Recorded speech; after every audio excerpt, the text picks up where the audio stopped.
जयति रघुवंशतिलकः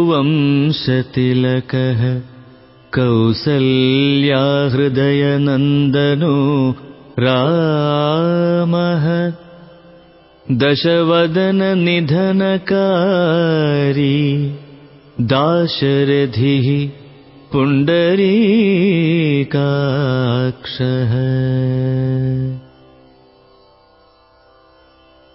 രഘുവംശത്തിൻ അലങ്കാരഭൂതനും ലോകരക്ഷാരൂപവുമായ സ്വധർമാനുഷ്ഠാനത്താൽ മാതാവായ കൗസല്യയുടെ മനസ്സിനെ ആനന്ദിപ്പിക്കുന്നവനും ലോകങ്ങളെ കരയിച്ചിരുന്ന രാവണനെ സംഹരിച്ച് ധർമ്മത്തെ പ്രതിഷ്ഠിച്ചവനും ദശരഥപുത്രനും താമരദളം പോലെ വികസിച്ച നേത്രങ്ങളാൽ അഭിരാമനുമായ ശ്രീരാമചന്ദ്രൻ സർവോത്കർഷേണ വർത്തിക്കുന്നു. ഉത്തരകാണ്ഡം. ശ്രീരാമ പട്ടാഭിഷേകത്തിനു ശേഷം സ്വർഗാരോഹണം വരെ നീണ്ടുനിൽക്കുന്ന ചരിത്രത്തിന്റെ രസകരമായ വർണ്ണനമാണ് ഉത്തരകാണ്ഡത്തിലെ ഉള്ളടക്കം. പല വിഷയങ്ങളും അതിൽ പ്രതിപാദിക്കുന്നുമുണ്ട്. രസകരമായ ആ കഥാഗോളത്തിലേക്ക് പ്രവേശിക്കുന്നതിനു മുൻപ് സാധാരണ ജനങ്ങൾ ലൗകിക ജീവിതത്തിൽ എങ്ങനെ പെരുമാറണമെന്ന തത്വത്തെ കഴിഞ്ഞ 6 കാണ്ഡങ്ങളിൽ എത്രമാത്രം വിശദമാക്കിയിട്ടുണ്ട് എന്നുള്ളതിനെ കൂടി അല്പമൊന്ന് വിവരിക്കാൻ ശ്രമിക്കാം. രാമായണത്തെ പാരായണം ചെയ്യാറുള്ള ഭക്തന്മാർ മിക്കവാറും 6 കാണ്ഡങ്ങളെ ഉപയോഗിച്ചു വരാറുള്ളൂ. ഉത്തരകാണ്ഡത്തെ അധികം പേരും വിട്ടൊഴിക്കലാണ് പതിവ്. അതാണ് ഈ വിഷയം ഇവിടെ തന്നെ കഴിച്ച് ഉത്തരകാണ്ഡ കഥയിലേക്ക് പ്രവേശിക്കാമെന്ന് തോന്നാനും കാരണം. ജ്യേഷ്ഠനും അനുജനും, അച്ഛനും മകനും, അമ്മയും മകനും, ഭാര്യയും ഭർത്താവും തമ്മിൽ എങ്ങനെ പെരുമാറണമെന്നും എങ്ങനെയിരുന്നാൽ ശ്രേയസ്സുണ്ടായി തീരുമെന്നും വ്യക്തമായി ഉപന്യസിച്ചിട്ടുണ്ട്. അങ്ങനെ തന്നെ ആരുടെയെല്ലാം അപരാധത്തെ പൊറുക്കണം, ആരോടെല്ലാം പ്രതികാരം ചെയ്യണം, ബന്ധുവാര്, ശത്രുവാര്, ബന്ധുവിനോട് എങ്ങനെ പെരുമാറണം എന്നിവയും വളരെ ചമൽക്കാരത്തിൽ കാണിച്ചു തന്നിട്ടുണ്ട്. ഇവയെല്ലാമാണല്ലോ ലോകജീവിതത്തിൽ ഒരാൾ മുഖ്യമായി അറിഞ്ഞിരിക്കേണ്ടുന്ന വിഷയങ്ങൾ. ശ്രീരാമനും ലക്ഷ്മണനും ജ്യേഷ്ഠാനുജന്മാരായിരുന്നു. ബാലിയും സുഗ്രീവനും തമ്മിലും ഭ്രാതൃത്വമാണുള്ളത്. രാവണനും വിഭീഷണനും അതുപോലെ ജ്യേഷ്ഠാനുജന്മാരാണ്. പക്ഷേ എത്ര വ്യത്യാസമാണ് ഈ 3 ജ്യേഷ്ഠാനുജന്മാർ തമ്മിലുള്ളത്. തന്റെ ജ്യേഷ്ഠനായ രാമചന്ദ്രൻ കാട്ടിലേക്ക് പോവുകയാണെന്ന് കേട്ടപ്പോൾ എന്തൊക്കെ കിട്ടിയാലും താൻ നാട്ടിലിരിക്കില്ലെന്നും ജ്യേഷ്ഠനെ ശുശ്രൂഷിച്ചുകൊണ്ട് കാട്ടിൽ തന്നെ കഴിഞ്ഞോളാമെന്നും പറഞ്ഞ ലക്ഷ്മണന്റെയും ഭരതന്റെയും പരമനിഷ്കളങ്കവും അസൂയാവഹവുമായ ഭ്രാതൃസ്നേഹം എത്ര തന്നെ സ്തുതിക്കപ്പെട്ടാലും മതിയാവുന്നതല്ല. അനുജന്മാരുടെ ഏതപരാധവും ക്ഷമിക്കാൻ രാമചന്ദ്രൻ തയ്യാറാണ്. അവരുടെ ഏതഭീഷ്ടത്തെയും അനുവദിച്ചു കൊടുക്കാനും മടിയില്ല. അങ്ങനെ തന്നെ ജ്യേഷ്ഠന്റെ ഏതഭിപ്രായത്തോടും യോജിക്കാനും ഏതാജ്ഞയെയും ഗുരുകൽപ്പന പോലെ മാനിച്ചു പ്രവർത്തിക്കാനും എല്ലാ അനുജന്മാരും തയ്യാറായിരുന്നു. അതുപ്രകാരം ചെയ്തിട്ടുമുണ്ട്. എന്നാൽ തന്റെ അനുജനായ സുഗ്രീവന്റെ അവിവേകപൂർണമായ ഒരു അപരാധത്തെ ക്ഷമിക്കാൻ കഴിയാത്തതുകൊണ്ടാണ് ബാലിയും സുഗ്രീവനും ഭ്രാതാക്കളായിട്ടിരുന്നിട്ടുകൂടി മരണപര്യന്തം ശത്രുക്കളായി തന്നെ കഴിയേണ്ടി വന്നത്. തന്റെ ജ്യേഷ്ഠനെ വേണ്ട പോലെ കാര്യം മനസ്സിലാക്കിച്ച് സമാധാനിപ്പിക്കാൻ വേണ്ടത്ര കഴിവോ വിവേകമോ ഭക്തിയോ എന്തോ ഒന്ന് ഇല്ലാത്തതുകൊണ്ടാണ് സുഗ്രീവൻ ബാലിയെ രാമചന്ദ്രനെ കൊണ്ട് കൊല്ലിച്ചത്. അവിവേകിയായ അനുജന്റെ ഒരപരാധത്തെ പൊറുത്തിരുന്നെങ്കിൽ ബാലിക്ക് അകാലത്തിൽ ഈ അത്യാഹിതം നേരിടില്ലായിരുന്നു. തന്റെ അഭിപ്രായത്തിന് യോജിച്ചതല്ല ജ്യേഷ്ഠന്റെ അഭിപ്രായവും പ്രവൃത്തിയുമെന്ന കാരണത്താൽ വിഭീഷണൻ നല്ലവനെങ്കിലും രാവണന്റെ ശത്രുവായ ശ്രീരാമചന്ദ്രനെ ആശ്രയിച്ചു. ശ്രീരാമചന്ദ്രൻ ഈശ്വരനാണെങ്കിൽ കൂടി തന്റെ ജ്യേഷ്ഠനായ രാവണന്റെ ദൃഷ്ടിയിൽ കേവലം ശത്രു മാത്രമാണ്. ശത്രുവിന് ജ്യേഷ്ഠന്റെ സർവ്വരഹസ്യങ്ങളും പറഞ്ഞുകൊടുത്തു. യുദ്ധക്കളത്തിൽ ശത്രുവിന്റെ ഒപ്പം നിന്ന് ജ്യേഷ്ഠനെ കൊല്ലിച്ചു. അത്യന്ത നീചമായ സൗഭ്രാത്രമാണ് രാവണ വിഭീഷണന്മാരുടേത്. തന്റെ ജ്യേഷ്ഠന്റെ സേവനത്തിനുവേണ്ടി മാത്രം തന്റെ സർവ്വസുഖങ്ങളെയും ആഹാര നിദ്രകളെ കൂടിയും ഉപേക്ഷിച്ച് 14 കൊല്ലം കാട്ടിൽ കഴിച്ചുകൂട്ടിയ ലക്ഷ്മണനും ജ്യേഷ്ഠൻ അവകാശപ്പെട്ട രാജപദവിയെ താൻ എന്തുവന്നാലും സ്വീകരിക്കില്ലെന്ന് പറഞ്ഞ് തപസ്വിയായി കഴിഞ്ഞ ഭരതനും പരിപാവനമായ സൗഭ്രാത്രത്തിന്റെ വിജയധ്വജങ്ങളാണ്. ജ്യേഷ്ഠന്റെ അഭിപ്രായ വ്യത്യാസത്തെ പൊറുക്കാൻ കഴിയാതെ ശത്രുവിനെക്കൊണ്ട് രാവണനെ കൊല്ലിച്ച വിഭീഷണനും ജ്യേഷ്ഠന് കീഴെ തൂങ്ങി ജീവിക്കാൻ തയ്യാറല്ലാതെ ബാലിയെ കൊല്ലിച്ച സുഗ്രീവനും അവരുടെ ഭ്രാതൃസ്നേഹത്തിൽ എത്ര വമ്പിച്ച കളങ്കമാണ് വരുത്തിവെച്ചത്. എന്തെല്ലാം അവിവേകങ്ങളോ അഭിപ്രായ വ്യത്യാസങ്ങളോ ഉണ്ടായിരുന്നാൽ കൂടി ജ്യേഷ്ഠാനുജന്മാർ അന്യോന്യം പൊറുക്കലല്ലാതെ ഒരിക്കലും പിണങ്ങാനിടവരരുതെന്ന് എത്ര ഭംഗിയിലാണ് ഇവരിൽ കൂടി ഉപന്യസിച്ചിരിക്കുന്നത്. സുഗ്രീവനെന്ന അനുജനുണ്ടായിരുന്നില്ലെങ്കിൽ ബാലിക്കോ, വിഭീഷണനെന്ന അനുജനുണ്ടായിരുന്നില്ലെങ്കിൽ രാവണനോ ഇത്ര വേഗം മരിക്കേണ്ടി വരുമായിരുന്നില്ലെന്ന് പോലും തോന്നും അവരുടെ ചരിത്രങ്ങളിലേക്ക് നോക്കുമ്പോൾ. അതിനാൽ ജ്യേഷ്ഠാനുജന്മാർ ബാലിസുഗ്രീവന്മാരെപ്പോലെയോ രാവണ വിഭീഷണന്മാരെപ്പോലെയോ അല്ല, രാമലക്ഷ്മണന്മാരെപ്പോലെയാണ് ജീവിക്കേണ്ടത്. അന്യോന്യം സംഭവിക്കാവുന്ന അപരാധങ്ങൾ മറക്കാനും പൊറുക്കാനും അഭിപ്രായങ്ങളിൽ വിട്ടുവീഴ്ചകൾ ചെയ്യാനും അവർ തയ്യാറാവണം.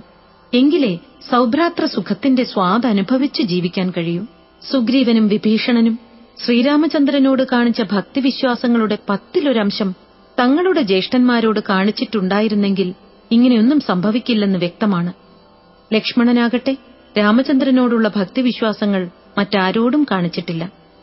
ലക്ഷ്മണൻ തന്റെ ജ്യേഷ്ഠന്റെ മഹിമകളെ വാഴ്ത്തിപ്പറയുമ്പോൾ സുഗ്രീവനും വിഭീഷണനും അവരുടെ ജ്യേഷ്ഠന്മാരുടെ പല കുറ്റങ്ങളെയും പറഞ്ഞു പഴിക്കുകയാണ് ചെയ്തത്. ഇങ്ങനെ അനേകമനേകം പ്രകാരത്തിൽ രാമലക്ഷ്മണന്മാരുടെ അത്യന്തസുന്ദരമായ സൗഭ്രാത്രത്തെയും ബാലിസുഗ്രീവന്മാരുടെയും രാവണ വിഭീഷണന്മാരുടെയും സൗഭ്രാത്രത്തിന്റെ നീചത്വത്തെയും വ്യക്തമായി കാണിച്ചു തന്നിട്ടുണ്ട്. ജ്യേഷ്ഠാനുജന്മാർ രാമലക്ഷ്മണന്മാരെപ്പോലെ ഇരിക്കണമെന്നാണ് അതിൽ നിന്നൊക്കെ കിട്ടുന്ന ഏറ്റവും മഹനീയമായ ആദർശം. അച്ഛനായ ദശരഥ മഹാരാജാവിന്റെ പ്രതിജ്ഞയെ നിറവേറ്റാൻ വേണ്ടി എന്തൊരു മഹാത്യാഗമാണ് രാമചന്ദ്രൻ ചെയ്തത്. തനിക്ക് അവകാശപ്പെട്ടതും തനിക്ക് വന്നു ചേർന്നതുമായ രാജ്യശ്രീയെ നിശ്ശേഷം പുല്ലുപോലെ തള്ളിക്കളഞ്ഞു. മാത്രമല്ല, ഒരു സാധാരണ പൌരന്റെ നിലയ്ക്ക് ജീവിക്കാനുള്ള അവകാശത്തെപ്പോലും ഉപേക്ഷിച്ച് 14 കൊല്ലം കാട്ടിൽ ചുറ്റി നടക്കാൻ പോലും തയ്യാറായി. ആരൊക്കെ തടുത്തിട്ടും സമാധാനിപ്പിച്ചിട്ടും തന്റെ അഭിപ്രായത്തിന് മാറ്റം വരുത്തിയില്ല. എന്തൊരു പിതൃഭക്തിയാണിത്! തന്റെ പിതാവിന്റെ പ്രതിജ്ഞയെ താൻ നിറവേറ്റുന്നില്ലെങ്കിൽ പിന്നെ ആര് നിറവേറ്റുമെന്നാണ് രാമചന്ദ്രന്റെ ചോദ്യം. ഒരു പുത്രൻ പിതാവിനോട് കാണിക്കേണ്ട ഭക്ത്യാദരങ്ങൾ ഇവിടെ വളരെ വ്യക്തമാക്കിയിരിക്കുന്നു. ഇതുപോലെയാണ് പിതൃപുത്രന്മാർ അന്യോന്യം പെരുമാറേണ്ടത്. എന്നാൽ അതേസമയത്ത് മറ്റൊരു കാര്യം കൂടി ഇവിടെ വ്യഞ്ജിക്കുന്നുണ്ട്. ദശരഥ മഹാരാജാവിന് 3 ഭാര്യന്മാരിൽ പുത്രന്മാരുണ്ടായതുകൊണ്ടാണ് ഈ കുഴപ്പങ്ങളൊക്കെ നേരിട്ടത്. ഒരു ഭാര്യയിൽ മാത്രമായിരുന്നു 4 പുത്രന്മാരെന്ന് വന്നാൽ ഇങ്ങനെയൊന്നും സംഭവിക്കാൻ പോകുന്നില്ല. ജ്യേഷ്ഠപുത്രനുള്ളതാണ് രാജ്യം, അതെല്ലാവർക്കും ബോധ്യമാണ്. അനുജന്മാർ അത് വകവെച്ചു കൊടുക്കാനും തയ്യാറായിരിക്കും. ഒരു പത്നിയുടെ പുത്രന്മാർക്കിടയിൽ തന്നെ പിതൃസ്വത്തിനെ സംബന്ധിച്ച് വിവാദമുണ്ടാവാമെന്നിരിക്കെ 3 പത്നിമാരിൽ പുത്രന്മാരുണ്ടായാൽ പിതൃസ്വത്തിൽ പല വിവാദങ്ങളും അതിനെ സംബന്ധിച്ച് പല അനിഷ്ടങ്ങളുമുണ്ടാവുമെന്നും ഇതിൽ നിന്ന് ധ്വനിക്കുന്നുണ്ട്. എന്നാൽ പുത്രന്മാരൊക്കെ സൽസ്വഭാവികളും പിതൃഭക്തി നിരതന്മാരുമായതിനാൽ ഇത്രത്തോളമേ അനിഷ്ടമുണ്ടായുള്ളൂ. ഇല്ലെങ്കിൽ ഇവിടെയും അവസാനിക്കുമായിരുന്നില്ല. ശ്രീരാമനും ഭരതനും തമ്മിൽ യുദ്ധം പോലും ഉണ്ടാവാൻ വിരോധമില്ല. അതിനാൽ ഒന്നിലധികം പത്നിമാരിൽ പുത്രന്മാരുണ്ടായിത്തീരുന്നത് ആർക്കായാലും ഗാർഹിക ജീവിതത്തിൽ പല അലങ്കോലങ്ങളെയും ഉണ്ടാക്കി വെക്കുമെന്നും ഇവിടെ ധ്വനിപ്പിച്ചിട്ടുണ്ട്. ജ്യേഷ്ഠപത്നിയായ സീതാദേവിയുടെ പാദത്തിന് മേലോട്ട് ഒരിക്കലും ലക്ഷ്മണൻ നോക്കിയിട്ടില്ലെന്ന് വ്യക്തമായിട്ടുണ്ട്. മാത്രമല്ല, തന്റെ അമ്മയെപ്പോലെയോ ഗുരുപത്നിയെപ്പോലെയോ ആണ് സീതാദേവിയെ കരുതി വന്നതെന്നും വ്യഞ്ജിപ്പിച്ചിട്ടുണ്ട്. അതേസമയത്ത് ബാലിസുഗ്രീവന്മാർ ജ്യേഷ്ഠാനുജന്മാരായിരുന്നിട്ടും അന്യോന്യം ഭാര്യാപഹരണം നടത്തിയതായും കാണുന്നു. സീതാദേവിയെ ഉപേക്ഷിക്കേണ്ടി വന്നപ്പോൾ രാമൻ കേവലം ബ്രഹ്മചാരിയായി കഴിഞ്ഞു. എന്നാൽ രാവണൻ സ്വപത്നിയായ മണ്ഡോദരിയുടെ മുന്നിൽ വച്ച് സീതയെ പ്രാപിക്കാൻ എന്തെല്ലാം ഗോഷ്ഠികളാണ് കാട്ടിയത്.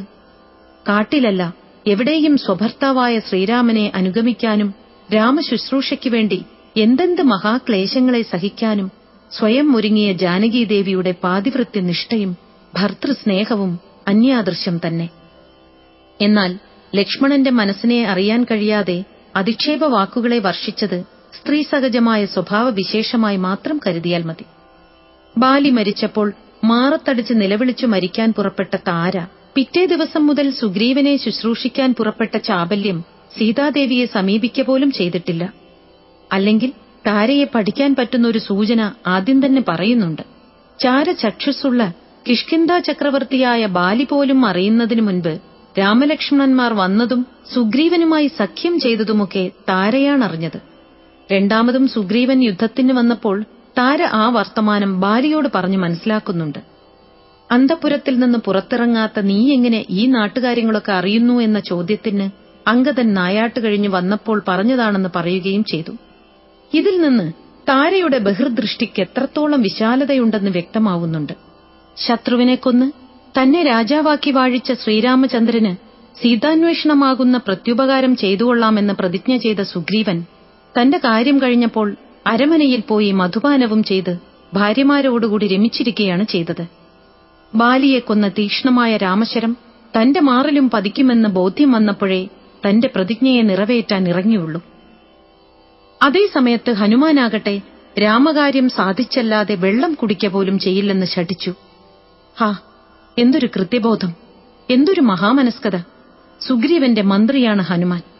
ശ്രീരാമനെ കൂട്ടിക്കൊണ്ടുവന്നതും സുഗ്രീവനുമായി സഖ്യം ചെയ്യിച്ചതും ബാലിയെ കൊല്ലിച്ചതുമെല്ലാം ഹനുമാനാണ്.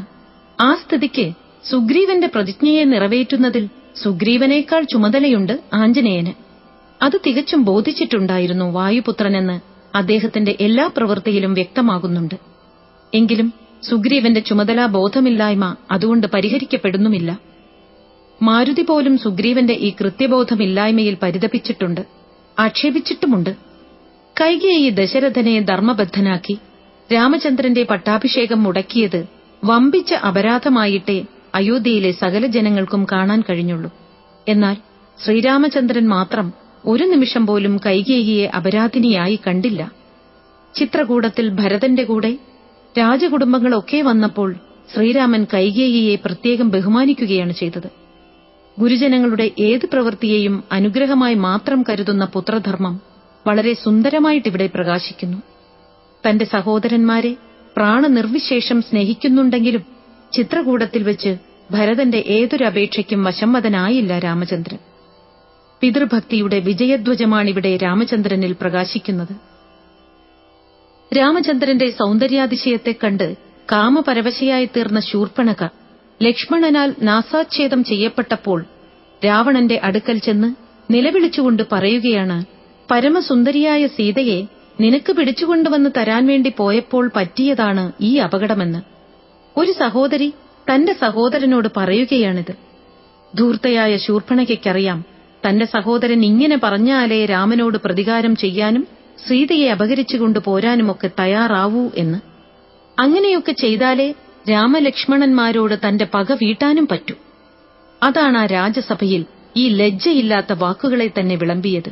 തന്റെ സഹോദരിയുടെ വാക്കുകളുടെ അടിയിലുള്ള തത്വം എന്താണെന്ന് അല്പം പോലും ആലോചന കൂടാതെ കേട്ടതിനെ തന്നെ വിശ്വസിച്ച് പ്രവർത്തിച്ചതിന്റെ ഫലമായി രാവണൻ പിന്നീട് എത്ര പശ്ചാത്തപിക്കേണ്ടി വന്നു, എന്തെല്ലാം കഷ്ടനഷ്ടങ്ങൾ അനുഭവിക്കേണ്ടി വന്നു.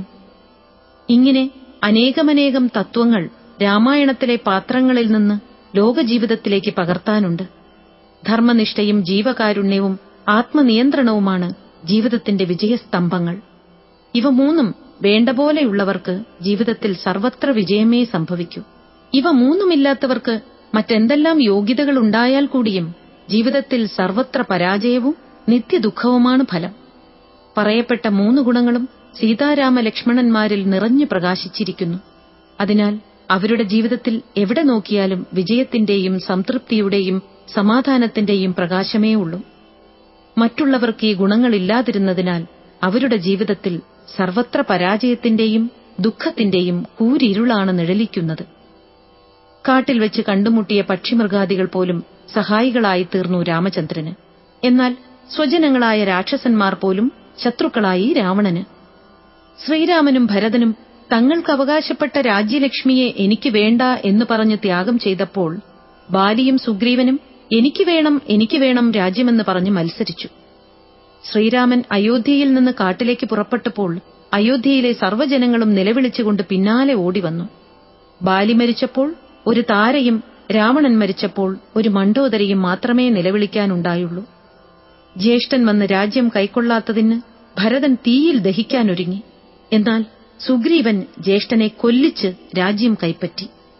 ഇങ്ങനെ എത്രയോ കാര്യങ്ങളെക്കൊണ്ട് രാമാദികളുടെ ധർമ്മനിഷ്ഠയും ജീവകാരുണ്യവും ആത്മനിയന്ത്രണവും വ്യക്തമായി തെളിഞ്ഞു കാണാം. അതുതന്നെ അവരുടെ ജീവിതത്തിന്റെ വിജയത്തിനും ഹേതു. മറ്റുള്ളവർക്ക് അവയില്ലെന്നും വ്യക്തമാവുന്നുണ്ട്. അവരുടെ ജീവിതം പരാജയമായി തീർന്നതിന്റെ കാരണവും അതുതന്നെ. അതിനാൽ രാമായണം ലൗകിക ജീവിതത്തിൽ ധർമ്മനിഷ്ഠയും ജീവകാരുണ്യവും ആത്മനിയന്ത്രണവും വളർത്താനാണ് നമ്മളോട് ഉപദേശിക്കുന്നത്. അത് സാധിക്കാത്തവർക്ക് ലൗകിക ജീവിതത്തിൽ വിജയമോ സംതൃപ്തിയോ സമാധാനമോ ഉണ്ടാവാൻ പോകുന്നില്ല. ലൗകിക ജീവിതം തന്നെ വിജയപ്രദമാക്കാൻ കഴിഞ്ഞിട്ടില്ലെങ്കിൽ പിന്നെ അധ്യാത്മജീവിതത്തിന്റെ കഥ പറയേണ്ടതുമില്ലല്ലോ. അങ്ങനെയുള്ളവർക്ക് അധ്യാത്മജീവിതത്തിൽ പ്രവേശനം പോലും കിട്ടാൻ വിഷമമാണ്. ലൗകിക ജീവിതത്തിലെ പരാജയം കൊണ്ട് സംസാരത്തെ വെറുത്താൽ അധ്യാത്മജീവിതമുണ്ടാവുമെന്ന് വിചാരിക്കുന്നത് മൗഢ്യമാണ്. ലോകജീവിതത്തിൽ സംതൃപ്തി വന്ന് പിന്മാറുന്നവർക്കുള്ളതാണ് അധ്യാത്മജീവിതം. ലോകജീവിതത്തിൽ വിജയവും സംതൃപ്തിയും കൈവരണമെങ്കിൽ പറയപ്പെടുന്ന 3 ഗുണങ്ങളെയും വേണ്ടപോലെ വളർത്തുക തന്നെ വേണം. ഇപ്രകാരം ലൗകികവും അധ്യാത്മവുമായ തത്വരത്നങ്ങൾ അടുക്കിവെച്ച സുന്ദരങ്ങളായ പേടകങ്ങളാണ് രാമായണത്തിലെ 6 കാണ്ഡങ്ങളും. അതിനാൽ അവയെ വേണ്ടപോലെ ഗ്രഹിക്കുന്നവർക്ക് ഇഹപരങ്ങളായ ലോകങ്ങളിലെ എല്ലാ അനുഭവങ്ങളും സുലഭങ്ങളാണ്. കോടിക്കണക്കിലുള്ള ജനങ്ങൾ ഇന്നും രാമായണത്തിൽ കൂടെ തങ്ങളെ ഉയർത്തിക്കൊണ്ടിരിക്കുന്നുണ്ട്. ആർക്കും ഉയർത്താൻ കഴിയുകയും ചെയ്യും. അങ്ങനെയുള്ളവയാണ് പരമപാവനമായ അധ്യാത്മരാമായണത്തിലെ കഴിഞ്ഞ 6 കാണ്ഡങ്ങൾ. ശരി, ഇനി 7ാമത്തേതും അന്ത്യകാണ്ഡവുമായ ഉത്തരകാണ്ഡത്തിലെ കഥാകോളത്തിലേക്ക് പ്രവേശിക്കാം. പട്ടാഭിഷേകത്തിന് ശേഷം സ്വർഗാരോഹണം വരെ ഭഗവാൻ ശ്രീരാമചന്ദ്രൻ എന്തു ചെയ്തുവെന്ന പാർവതീദേവിയുടെ ചോദ്യത്തെ പുരസ്കരിച്ചാണ് ശ്രീപരമേശ്വരൻ ഉത്തരകാണ്ഡ കഥയെ അരുളി ചെയ്യാൻ തുടങ്ങുന്നത്. പട്ടാഭിഷേകാനന്തരം ധർമ്മനിഷ്ഠയോടെ രാജ്യപരിപാലനവും ചെയ്ത് സുഖമായി രാജധാനിയിൽ താമസിച്ചു വരുന്ന കാലത്ത് ഒരു ദിവസം ദണ്ഡകാരണ്യവാസികളായ ഏതാനും ഋഷികൾ ഭഗവാനെ കാണാൻ വേണ്ടി അയോധ്യയിലേക്ക് വന്നു. അഗസ്ത്യമഹർഷിയായിരുന്നു അവരുടെ നേതാവ്. ദണ്ഡകാരണ്യവാസികളായ ഋഷികളുടെ അപേക്ഷപ്രകാരമാണല്ലോ ഭഗവാൻ രാക്ഷസന്മാരെ മുഴുവൻ കൊന്നൊടുക്കി അവരുടെ തപോവനത്തെ നിർബാധമാക്കി തീർത്തത്. അതിന് കൃതജ്ഞത പറയാൻ വേണ്ടിയായിരുന്നു ആ തപസ്വികൾ ഭഗവത് സന്നിധിയിലേക്ക് വന്നത്. ഭഗവാൻ അവരെയൊക്കെ വേണ്ടപോലെ പൂജിച്ചു. ഋഷികൾ അവരുടെ കൃതജ്ഞതയെ അറിയിക്കുകയും ചെയ്തു. അനന്തരം പല വർത്തമാനങ്ങളും അന്യോന്യം പറഞ്ഞ കൂട്ടത്തിൽ അഗസ്ത്യമഹർഷി രാവണാദികളുടെയും ബാലിസുഗ്രീവാദികളുടെയും ജനനവും വളർച്ചയുമടങ്ങിയ ചില കഥകളെയും ഭഗവാന് കേൾപ്പിക്കുന്നുണ്ട്. രസകരങ്ങളായ പ്രസ്തുത കഥകളിൽ ചിലതിനെയും ഇവിടെ പകർത്താം. ബ്രഹ്മദേവന്റെ മാനസപുത്രന്മാരിൽ ഒരാളായ പുലസ്ത്യ മഹർഷി ഒരിക്കൽ ഏകാന്തമായ വനത്തിൽ കഠിനമായ തപോനിഷ്ഠയിൽ കഴിയണമെന്ന ഉദ്ദേശത്തോടുകൂടി മന്ദരപർവ്വതത്തിന്റെ സാനുപ്രദേശത്തേക്ക് പോയി. അവിടെ ചുറ്റി നടക്കുമ്പോൾ ഒരാശ്രമം കണ്ടു. തൃണബിന്ദു എന്ന പ്രസിദ്ധനായ മഹാരാജാവ് ഗൃഹസ്ഥനാണെങ്കിലും രാജ്യമെല്ലാം ഉപേക്ഷിച്ച് കുടുംബസഹിതം അവിടെ തപസ്വിയായി കഴിയുകയാണെന്നറിഞ്ഞു. ആ രാജഋഷി മഹാത്മാവായ പുലസ്ത്യ മഹർഷിയെ കണ്ടപ്പോൾ വളരെ സന്തോഷത്തോടും ഭക്തിയോടും കൂടി കൂട്ടിക്കൊണ്ടുവന്ന് തന്റെ ആശ്രമത്തിൽ താമസിക്കാൻ അപേക്ഷിച്ചു. ജീവിത സൗകര്യങ്ങളൊന്നുമില്ലാത്ത വനമധ്യത്തിൽ താമസിക്കാനും ആഹാരത്തിനും സൗകര്യം കിട്ടിയപ്പോൾ മഹർഷിക്ക് സന്തോഷമായി. അവിടെ താമസിച്ചുകൊണ്ട് തന്റെ തപോനിഷ്ഠകൾ ആരംഭിക്കുകയും ചെയ്തു. അങ്ങനെ കുറെ ദിവസം കഴിഞ്ഞപ്പോൾ അവിടുത്തെ താമസം കൊണ്ട് അദ്ദേഹത്തിന്റെ തപോനിഷ്ഠകൾക്ക് അല്പാൽപം ഭംഗം വരാൻ തുടങ്ങി. മനസ്സിൽ പല വിക്ഷേപങ്ങളും പൊന്താനും തുടങ്ങി. മിക്കപ്പോഴും ആശ്രമത്തിൽ വന്നുകൊണ്ടിരുന്ന ദേവകന്യകമാരും ഗന്ധർവകന്യകമാരും അവരുടെ പലതരത്തിലുള്ള ചേഷ്ടാവിശേഷങ്ങളുമായിരുന്നു മഹർഷിയുടെ ചിത്തവിക്ഷേപത്തിന് കാരണം. അതിനാൽ അവസാനം പുലസ്ത്യൻ ആ കന്യകമാരെയൊക്കെ ശപിച്ചു. തന്റെ മുന്നിൽ വരുന്ന കന്യക ഉടനെ ഗർഭിണിയായി തീരട്ടെ എന്നായിരുന്നു ശാപം. ശാപം കഴിഞ്ഞതോടെ കന്യകമാരൊക്കെ ഭയപ്പെട്ടു. പിന്നെ ഒരാളും അങ്ങോട്ട് പോവാതെയായി. മഹർഷി സ്വൈരമായി തന്റെ തപോനിഷ്ഠകളെ വളർത്തിക്കൊണ്ടിരിക്കുകയും ചെയ്തു. അങ്ങനെയിരിക്കെ ഒരു ദിവസം തൃണബിന്ദു രാജാവിന്റെ പുത്രി എന്തോ ആവശ്യത്തിന് പുലസ്ത്യ മഹർഷിയുടെ മുമ്പിൽ വന്നു. പെട്ടെന്ന് ഗർഭിണിയായി തീരുകയും ചെയ്തു. കാര്യമെല്ലാം മനസ്സിലാക്കിയ രാജർഷി തന്റെ പുത്രിയെ പത്നീത്വേന സ്വീകരിക്കാൻ പുലസ്ത്യ മഹർഷിയോട് അപേക്ഷിച്ചു. അദ്ദേഹം രാജാവിന്റെ അപേക്ഷയെ സ്വീകരിച്ച് രാജപുത്രിയെ തന്നെ ശുശ്രൂഷിക്കാൻ അനുവദിച്ചു. കാലം കൊണ്ട് രാജപുത്രി പ്രസവിച്ചൊരു പുത്രനുണ്ടായി. കുട്ടിക്ക് വിശ്രവസ് എന്ന് പേരുമിട്ടു. പുലസ്ത്യന്റെ ശിക്ഷണത്തിൻ കീഴിൽ വിശ്രവസ് വേദശാസ്ത്രജ്ഞാനസമ്പന്നനും തപസിദ്ധനുമായി തീർന്നു. ഭരദ്വാജ മഹർഷി വിശ്രവസിന്റെ യോഗ്യതകളെ കണ്ട് തന്റെ പുത്രിയെ അദ്ദേഹത്തിന് വിവാഹം കഴിച്ചുകൊടുത്തു. വിശ്രവസിന് ഭരദ്വാജപുത്രിയിൽ ഒരു പുത്രനുണ്ടായി. അദ്ദേഹമാണ് ധനാധിപതിയായ വൈശ്രവണൻ. ചെറുപ്പത്തിൽ തന്നെ അച്ഛന്റെ നിർദ്ദേശപ്രകാരം വൈശ്രവണൻ കഠിനമായ തപസ് ചെയ്ത് ബ്രഹ്മദേവനെ സാക്ഷാത്കരിച്ച് അനേകം വരങ്ങളെയും പുഷ്പക വിമാനത്തെയും വാങ്ങി. ധനാധിപത്യവും മറ്റ് സിദ്ധികളുമെല്ലാം ബ്രഹ്മദേവൻ കൊടുത്തതാണ്. അതുകാരണത്താൽ വൈശ്രവണൻ യൗവനമെത്തിയപ്പോഴേക്ക് വളരെ യോഗ്യനും പരമസിദ്ധനുമായി തീർന്നു. തന്റെ പുത്രന്റെ ഉയർച്ചയിൽ വിശ്രവസ് വളരെ സന്തോഷിക്കുകയും അനുമോദിക്കുകയും ചെയ്തു. അനന്തരം വിഷ്ണു ഭയത്താൽ രാക്ഷസന്മാരുപേക്ഷിച്ചു പോയതും സമുദ്രമധ്യത്തിലുള്ളതും ആരുടെയും ബാധയില്ലാത്തതുമായ ലങ്കാരാജ്യത്തെ വൈശ്രവണൻ തന്റെ താമസസ്ഥലമാക്കി തീർത്തു. വിശ്വകർമാവിനെക്കൊണ്ട് അവിടെ വലിയ രാജധാനിയും കോട്ടയും നഗരവും മറ്റും പണികഴിപ്പിച്ച് തന്റെ പരിവാരങ്ങളോടുകൂടി വൈശ്രവണൻ അവിടെ താമസമുറപ്പിച്ചു. അക്കാലത്തൊരിക്കൽ രാക്ഷസപ്രമാണിയായ സുമാലി തന്റെ മന്ത്രിമാരാകുന്ന പ്രഹസ്താദികളോടും പുത്രിയായ കൈകസിയോടും കൂടി പാതാളത്തിൽ നിന്ന് ഭൂമിയിൽ വന്ന് ചുറ്റി നടന്നു. അപ്പോഴാണ് ലങ്കയുടെ പുതിയ രൂപത്തെയും വൈശ്രവണനെയും മറ്റും കണ്ടത്. സുമാലിക്ക് അത്ഭുതത്തെക്കാളധികം അസൂയയാണുണ്ടായത്. ഇതുപോലുള്ള പ്രൗഢിയും ലങ്കയുടെ ആധിപത്യവും മറ്റും രാക്ഷസന്മാർക്കല്ലേ വേണ്ടത്? അത് സാധിച്ചില്ലല്ലോ എന്നോർത്ത് ആ രാക്ഷസവീരൻ വ്യസനിക്കുകയും ചെയ്തു. തങ്ങളുടെ രാജാവിന്റെ പരിതാപം കണ്ട് പ്രഹസ്താദി മന്ത്രിമാർ അതിനൊരു യുക്തി പറഞ്ഞുകൊടുത്തു. കേട്ടപ്പോൾ അത് ശരിയാണെന്നും ഒരുപക്ഷെ തന്റെ ആഗ്രഹം സഫലമായേക്കാമെന്നും സുമാലിക്കും തോന്നി.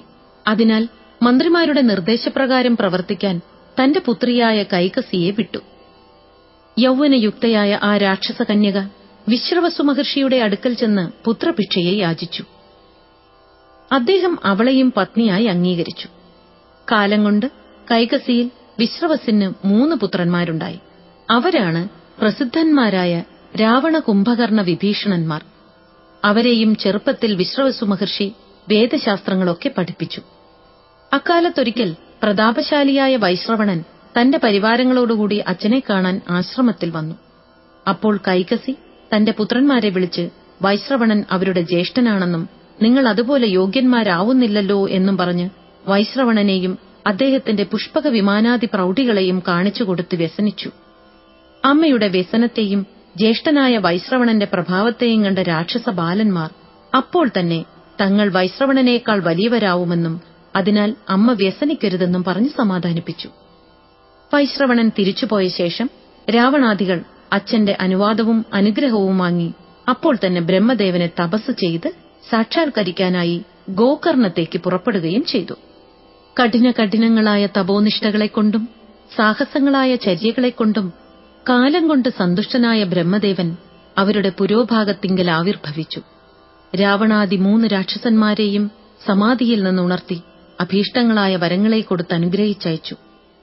തപസ്സുകൊണ്ടും ദേവദർശനം കൊണ്ടും അഭീഷ്ടവരദാനം കൊണ്ടും ശക്തനും മത്തനുമായ ദശാനനൻ തനിക്ക് താമസിക്കാൻ തക്കതായ സ്ഥലമന്വേഷിക്കാൻ തുടങ്ങി. രാക്ഷസന്മാരുടേതായ ലങ്കാരാജ്യം അക്കാലത്ത് വൈശ്രവണൻ തന്റേതാക്കി അനുഭവിച്ചു വരികയായിരുന്നുവല്ലോ. ധനപതിയുടെ ആവാസം കൊണ്ട് ലങ്ക മറ്റൊരു സ്വർഗം പോലെയായിട്ടുമുണ്ട്. അതിനെ തന്നെ വീണ്ടെടുക്കണമെന്ന് കരുതി വൈശ്രവൻ ജ്യേഷ്ഠനാണെങ്കിലും രാജകീയ ധർമ്മത്തെ പുരസ്കരിച്ച് രാവണൻ സൈന്യങ്ങളോടുകൂടി വൈശ്രവനോട് യുദ്ധത്തിന് പുറപ്പെട്ടു. ദേവബുദ്ധിയും സദ്ധർമ്മപരായണത്വവുമുള്ള വൈശ്രവണൻ രാക്ഷസനായ ദശാനനനോട് യുദ്ധത്തിനൊരുങ്ങാതെ ലങ്കാരാജ്യം വിട്ടോടിപ്പോയി. ധനപതിയുടെ പുഷ്പക വിമാനം പോലും കൊണ്ടുപോവാൻ സമ്മതിക്കാതെ രാവണൻ തട്ടിപ്പറിച്ചെടുത്തു. പാതാളത്തിൽ നിന്ന് രാക്ഷസന്മാരെ വരുത്തി ലങ്കയിൽ കുടിയിരുത്തി. പണ്ടത്തെ പോലെ തന്നെ ലങ്കാരാജ്യം രാക്ഷസന്മാരുടെ കേന്ദ്രവും ആസ്ഥാനവുമാക്കി തീർക്കുകയും ചെയ്തു. വൈശ്രവണനാകട്ടെ ശ്രീകൈലാസത്തിൽ വന്ന് ശ്രീപരമേശ്വരനെ ആശ്രയിച്ച് സേവിച്ചു കഴിഞ്ഞുകൂടാൻ തുടങ്ങി. ഭഗവതാജ്ഞപ്രകാരം കൈലാസസാനുവിലുള്ള അളകാപുരി ധനപതിയുടെ ആവാസസ്ഥാനവുമായി. എല്ലാ ഗന്ധർവന്മാരോടും കൂടി ഭഗവത് ആരാധനവും ചെയ്തുകൊണ്ട് അളകാപുരിയിൽ വൈശ്രവണൻ സുഖമായി അധിവസിച്ചു വരികയും ചെയ്തു. രാവണാദി 3 രാക്ഷസന്മാരും വിവാഹിതന്മാരായി. മയൻ എന്ന അസുരൻ തന്റെ പുത്രിയായ മണ്ഡോദരിയെ രാവണന് വിവാഹം കഴിച്ചുകൊടുത്തു. അതിൽ മേഘനാഥൻ എന്ന പ്രഭാവശാലിയായ പുത്രനുണ്ടായി. കാലം കൊണ്ട് രാവണൻ സകല ലോകങ്ങളെയും ആക്രമിച്ച് കീഴൊതുക്കാൻ തുടങ്ങി. പരാക്രമം കൊണ്ട് ത്രൈലോക്യത്തിൽ മുഴുവൻ രാവണൻ അറിയപ്പെട്ടു. കൈലാസ പർവ്വതത്തെപ്പോലും ഒരിക്കൽ ബലിഷ്ഠങ്ങളായ കൈകളെക്കൊണ്ട് കുത്തിപ്പറിച്ചെടുത്ത് അമ്മാനമാടി. ആ ധിക്കാരത്തെ കണ്ട് നന്ദികേശ്വരൻ രാവണനെ ശപിച്ചു. അങ്ങനെ പലയിടത്തുനിന്നും പലതരത്തിലുള്ള ശാപങ്ങൾ രാവണന്റെ തലയിൽ പതിക്കാനിടയായി. ഒരിക്കൽ ദേവചക്രവർത്തിയായ ഇന്ദ്രൻ രാവണനെ പിടിച്ചു ബന്ധിച്ചു. വിവരമറിഞ്ഞ മേഘനാഥൻ വേഗത്തിൽ വന്ന് പിതാവിനെ ബന്ധത്തിൽ നിന്ന് മോചിപ്പിച്ചു. അനന്തരം ദേവന്മാരെ യുദ്ധം ചെയ്ത് തോൽപ്പിച്ച് ഇന്ദ്രനെ പിടിച്ചുകെട്ടി ലങ്കയിൽ കൊണ്ടുവന്ന് കാരാഗൃഹത്തിലിട്ടു. രാവണന്റെയും കൂട്ടുകാരുടെയും നീചങ്ങളും അധർമ്മപരങ്ങളുമായ പ്രവൃത്തികളെ കേട്ട് മടുത്ത വൈശ്രവണൻ ഒരു ദൂതൻ മുഖേന അധർമ്മം ചെയ്യരുതെന്ന് അനുജനായ രാവണനോട് ഉപദേശിച്ചു. അതൊന്നും രാവണന്റെ ചെവിയിൽ പോയില്ല. പിന്നീട് ബ്രഹ്മദേവൻ ഇന്ദ്രനെ മോചിപ്പിച്ചു. പിന്നെയും അനേകമനേകം പരാക്രമങ്ങൾ കാണിച്ചു രാവണൻ. ഇതാണ് അഗസ്ത്യമഹർഷി പറഞ്ഞ കഥകളിൽ ഒന്നിന്റെ ചുരുങ്ങിയ രൂപം. പിന്നീട് ബാലിസുഗ്രീവന്മാരുടെ ഉൽപ്പത്തിയെയാണ് രണ്ടാമത്തെ കഥ കൊണ്ട് പറയുന്നത്. അതിനെയും ഇവിടെ ചുരുക്കി പകർത്താൻ ശ്രമിക്കാം. സ്വർണമയമായ സുമേരുപർവ്വതത്തിന്റെ മണിമയമായ മധ്യകൊടുമുടിയിൽ 100 യോജന വിസ്താരമുള്ള ബ്രഹ്മസഭാ മണ്ഡപം വർത്തിക്കുന്നു. സൃഷ്ടികർത്താവായ ബ്രഹ്മദേവൻ അവിടെ തന്നെ പരിവാരങ്ങളോടുകൂടി സൃഷ്ടിവ്യാപാരത്തെ നടത്തിക്കൊണ്ടിരുന്നു. ദേവന്മാരും ഉപദേവന്മാരും ഋഷികളും അവിടെ ചെന്ന് പലപ്പോഴും ബ്രഹ്മദേവനെ സേവിച്ചു വരുന്നു. ഒരു ദിവസം പ്രസ്തുത സഭാമണ്ഡപത്തിൽ ബ്രഹ്മദേവൻ ഏകാഗിയായി സമാധിസ്ഥനായിരുന്നു. സമാധിയവസ്ഥയിൽ നിന്ന് നിവൃത്തനായപ്പോൾ കണ്ണുകളിൽ നിന്ന് ധാരാളം സന്തോഷാശ്രുക്കൾ നിർഗളിക്കാനിടയായി. ബ്രഹ്മദേവൻ അശ്രുജലത്തെ തന്റെ കൈയിലെടുത്ത് എന്തോ സങ്കൽപ്പിച്ച് പുറത്തേക്കെറിഞ്ഞു. പെട്ടെന്ന് അതിൽ നിന്ന് ബലിഷ്ഠനായൊരു വാനരനുണ്ടായി. ആ വാനരനോട് ബ്രഹ്മദേവൻ കുറച്ചു ദിവസം അവിടെ തന്റെ സമീപത്ത് തന്നെ താമസിക്കാൻ ആജ്ഞാപിച്ചു. അതുപ്രകാരം താമസിച്ചു വരികയും ചെയ്തു. അങ്ങനെയിരിക്കെ ഒരു ദിവസം പ്രസ്തുത വാനരൻ ആഹാരപദാർത്ഥമന്വേഷിച്ച് കാട്ടിൽ കൂടെ നടക്കുമ്പോൾ വളരെ വിശേഷപ്പെട്ടൊരു തടാകം കണ്ടു. അതിന്റെ കരയ്ക്ക് ചെന്നപ്പോൾ സ്ഫടിക സമാനമായ ജലത്തിൽ വാനരന്റെ സ്വരൂപം പ്രതിബിംബിച്ചു കാണപ്പെട്ടു. തന്റെ പ്രതിബിംബത്തെ ജലത്തിൽ കണ്ട വാനരൻ അത് മറ്റൊരുവനായിരിക്കുമെന്ന് തെറ്റിദ്ധരിച്ച് കുളത്തിലേക്ക് എടുത്തു ചാടി. വെള്ളം ഇളകിയതോടെ പ്രതിച്ഛായ കാണാതാവുകയും ചെയ്തു. വാനരന്റെ ഭ്രാന്തി നീങ്ങി കരയ്ക്ക് കയറി. വെള്ളത്തിൽ നിന്ന് കരയ്ക്ക് കയറിയപ്പോൾ വാനരാകാരം പോയി ഒരു സുന്ദരി സ്ത്രീയായി മാറി. സ്ത്രീയായി മാറിയ വാനരൻ ആശ്ചര്യപ്പെടുകയും ലജ്ജിക്കുകയും ചെയ്തു. മറ്റുള്ളവരുടെ മുമ്പിൽ പോവാൻ ലജ്ജ തോന്നി. ആ തടാകക്കരയിൽ തന്നെ വിജനമായ മരച്ചുവട്ടിൽ താമസിക്കാൻ തീർച്ചപ്പെടുത്തി. ആ സമയത്ത് ദേവചക്രവർത്തിയായ ഇന്ദ്രൻ ബ്രഹ്മദേവനെ വണങ്ങി മടങ്ങിപ്പോവുകയായിരുന്നു. ആകാശത്തിൽ നിന്ന് താഴോട്ട് നോക്കിയപ്പോൾ കോമളാംഗിയായ പ്രസ്തുത സ്ത്രീയെ കാണാനും വികാരപരവശനായി തീരാനുമിടയായി. ഇന്ദ്രന്റെ വീര്യം താഴെ പതിച്ചു. അതൊരു വാനരനായി തീർന്നു. അതാണ് ബാലി. ആദിത്യനും ഇതുപോലെ സംഭവിച്ചു. ആദിത്യവീര്യത്തിൽ നിന്നും ഒരു വാനരനുണ്ടായി. അതാണ് സുഗ്രീവൻ. സുഗ്രീവന്റെ സഹായത്തിന് ഹനുമാൻ എന്ന വാനരനെ മാർത്താണ്ഡദേവൻ തന്നെ അയച്ചുകൊടുത്തു. അങ്ങനെ 2 വാനരപുത്രന്മാരോടുകൂടിയ പ്രസ്തുത സ്ത്രീ ഒരു ദിവസം ഉറങ്ങിയെഴുന്നേറ്റപ്പോൾ വീണ്ടും പണ്ടത്തെ പോലെ വാനരനായി തന്നെ ദർശിച്ചു. ആശ്ചര്യപരവശനായി പുത്രന്മാരോടുകൂടി ബ്രഹ്മദേവനെ പോയി വണങ്ങി നടന്ന വർത്തമാനങ്ങളെല്ലാം അറിയിച്ചു. ബ്രഹ്മദേവൻ അപ്പോൾ തന്നെ ഒരു ദൂതനെ വിളിച്ച് വാനരന്മാരെ കിഷ്കിന്ധ എന്ന സ്ഥലത്ത് കൊണ്ടുപോയി ബാലിയെ വാനര രാജാവാക്കി അഭിഷേകം ചെയ്യാൻ നിർദ്ദേശിച്ചു. ബ്രഹ്മദൂതൻ ഭഗവാന്റെ നിർദ്ദേശപ്രകാരമെല്ലാം ചെയ്തു. അന്നു മുതൽ കിഷ്കിന്ധ വാനരന്മാരുടെ സ്ഥാനമായി തീർന്നു. ഇതാണ് ബാലിസുഗ്രീവന്മാരുടെ ഉൽപ്പത്തിയുടെ ചുരുക്കം. ഒരിക്കൽ രാവണൻ സനൽകുമാര മഹർഷിയെ കാണാനിടയായി. അദ്ദേഹവുമായി തത്വവിഷയങ്ങളെ സംബന്ധിച്ച് പലതും സംസാരിക്കാനിടയായി തീർന്നു. ഈശ്വരന്റെ സഗുണനിർഗുണങ്ങളായ ഭാവങ്ങളെയും ജീവന്റെ സംസാരഗതിയുടെ സ്വഭാവത്തെയും സനൽകുമാര മഹർഷി രാവണന് പറഞ്ഞുകൊടുത്തു. അനന്തരം ജീവന്റെ മരണാനന്തര ഗതിയെക്കുറിച്ച് രാവണൻ പലതും ചോദിച്ചു. അതിനും ഋഷിവര്യൻ തക്ക മറുപടി പറഞ്ഞുകൊടുത്തു. അതിൽ നിന്ന് ഈശ്വരന്റെ കൈകൊണ്ട് മരിക്കുന്ന ജീവി പിന്നീട് സംസാരത്തിൽ ജനിക്കാനിടയാവില്ലെന്ന് രാവണന് മനസ്സിലാക്കാൻ കഴിഞ്ഞു. ത്രേതായുഗത്തിൽ ഭഗവാൻ ശ്രീനാരായണൻ ദശരഥപുത്രനായി ശ്രീരാമചന്ദ്രനായി അവതരിക്കുമെന്നും ധരിക്കാൻ കഴിഞ്ഞു. ഭക്തിശ്രദ്ധയോടെ ഭഗവാനെ സേവിക്കാൻ ഉപദേശിച്ച് ഋഷി പോയ ശേഷം രാവണൻ ഭഗവാനെ ശത്രുഭാവത്തിൽ ഉപാസിക്കാൻ തീർച്ചപ്പെടുത്തി. ഭക്തിയോടുകൂടി സേവിച്ച് ഭഗവാനെ സന്തോഷിപ്പിക്കാൻ വളരെ വിഷമം. അഥവാ അങ്ങനെ സാധിച്ചാൽ കൂടിയും ഭഗവാന്റെ കൈകൊണ്ട് മരിക്കാൻ സാധിക്കില്ല. ഭക്തനെ കൊല്ലാൻ വയ്യല്ലോ. അതിനാൽ ഭഗവാന്റെ ശത്രുവായി തീരലാണ് നല്ലത്. ഉപദ്രവങ്ങൾ സഹിക്കാൻ കഴിയാതാവുമ്പോൾ ഭഗവാൻ വന്നു കൊന്നുകൊള്ളും എന്നായിരുന്നു രാവണന്റെ ന്യായം.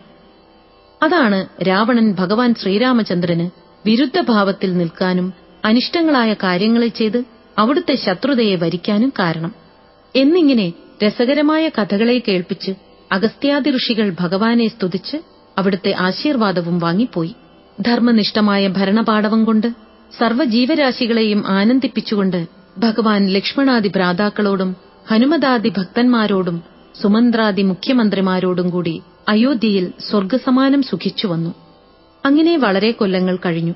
ഒരു ദിവസം സാക്ഷാൽ ലക്ഷ്മീദേവിയാകുന്ന സീതാദേവി ഭഗവാനെ ശുശ്രൂഷിച്ചുകൊണ്ടിരിക്കുമ്പോൾ ദേവന്മാരുടെ അപേക്ഷയെ അറിയിച്ചു. അതായത് വളരെ കാലമായി ഭഗവാൻ വൈകുണ്ഠലോകത്തെ വിട്ട് ഭൂമിയിലേക്ക് വന്നിട്ട് ഇവിടുത്തെ ആവശ്യങ്ങളും മിക്കവാറും അവസാനിച്ചു കഴിഞ്ഞിരിക്കുന്നു. അതുകൊണ്ട് ഇനി താമസിക്കാതെ വൈകുണ്ഠത്തിലേക്ക് തന്നെ മടങ്ങിവരണമെന്ന്. അത് കേട്ട് ശ്രീരാമചന്ദ്രൻ അല്പനേരം ആലോചനാമഗ്നനായിരുന്ന ശേഷം ദേവിയോട് പറഞ്ഞു, കാര്യമെല്ലാം എനിക്ക് ബോധ്യമായിരിക്കുന്നു. ഞാനും അതിനെ തന്നെ ആലോചിച്ചുകൊണ്ടിരിക്കുകയാണ്. അധികം താമസിയാതെ എല്ലാം ശരിപ്പെടുമെന്ന്. അനന്തരം മേലിൽ ചെയ്യേണ്ട ചില കൃത്യങ്ങളെ സീതാദേവിയെ പറഞ്ഞു ബോധ്യപ്പെടുത്തി. വീണ്ടും കുറെ ദിവസം സുഖമായി കഴിഞ്ഞുവന്നു. ഒരു ദിവസം വിജയൻ എന്ന ചാരൻ രാജകാര്യങ്ങളെ അറിയാൻ വേണ്ടി ഭഗവാന്റെ സന്നിധിയിൽ വന്നു. പലയിടത്തും നടക്കുന്ന പല കാര്യങ്ങളെയും വിജയൻ ഭഗവാനെ അറിയിച്ചു. അനിഷ്ടങ്ങളായ വല്ല കാര്യങ്ങളുമുണ്ടെങ്കിൽ അതും പറയണമെന്ന് ഭഗവാൻ നിർബന്ധിച്ചപ്പോൾ സീതാദേവിയെ സംബന്ധിച്ച് ജനങ്ങൾ പറഞ്ഞുവരുന്ന അപവാദത്തെയും പറഞ്ഞു. മന്ത്രിമാരോടും മറ്റു വേണ്ടപ്പെട്ടവരോടും ഭഗവാൻ അതിനെക്കുറിച്ച് ആലോചിച്ച് അങ്ങനെ പറയുന്നതിൽ ന്യായവൈരുദ്ധ്യമില്ലെന്നും പറഞ്ഞു. എന്നാൽ സീതയെ ഉപേക്ഷിക്കണമെന്ന് ഭഗവാൻ തീർച്ചപ്പെടുത്തുകയും ചെയ്തു.